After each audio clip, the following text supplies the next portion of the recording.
તો ફ્રેન્ડ્સ, ના એટલું બધું નહીં.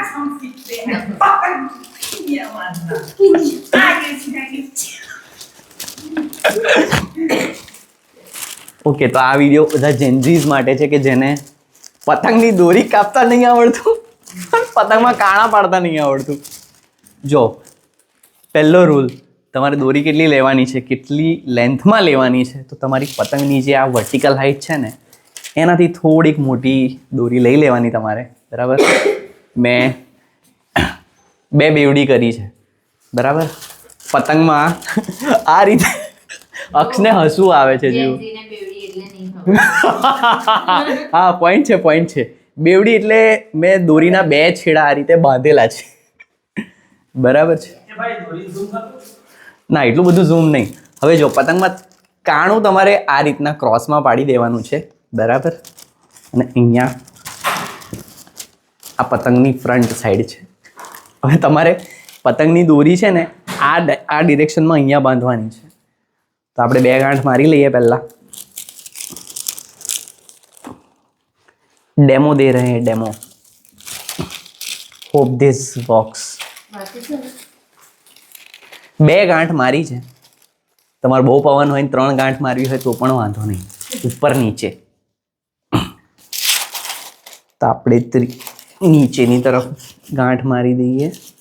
ઓકે, હા, હવે તમારે પતંગની દોરી કઈ બાજુ બાંધવી એ પણ ધ્યાન રાખવું. સી, મેં આ બાજુ દોરી બાંધી છે. ઘણા લોકો ઉતાવળમાં ઊંધી બાજુ પણ બાંધી દે છે, તો આ ધ્યાન રાખવાનું. આ તમારી પતંગની ફ્રન્ટ સાઈડ છે.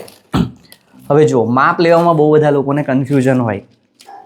બરાબર, પણ એ ડિપેન્ડ કરે પતંગની સાઇઝ ઉપર પણ. આ મીડિયમ સાઇઝની પતંગ છે, બહુ મોટી પતંગ પણ હોય. હવે હું દોરીને પકડીને બંને બાજુથી થ્રેડને સેન્ટરમાં લઈ લઉં છું. બરાબર, હવે હું પહેલાં બંને બાજુ ઇક્વલ માપ રાખું છું.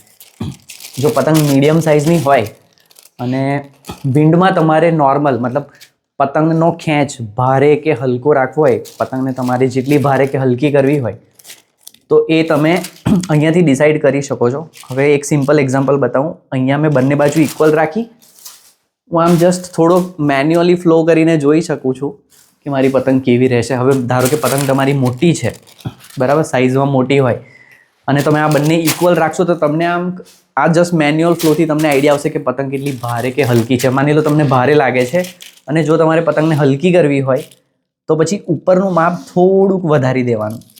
અધરવાઇઝ તમે ઇક્વલ રાખશો તો ચાલશે. હવે માની લો આ તમે જેટલું ઉપરની તરફ વધારે રાખ્યું એટલી પતંગ હલકી રહેશે પવનમાં. બરાબર, જો નીચેની બાજુ મેં અહીંયા સેમ રાખ્યું છે પણ ઉપર મેં આ લેન્થ વધારી છે. આ તમે જેટલું વધારો એટલી પતંગ હલકી રહેશે પવનમાં.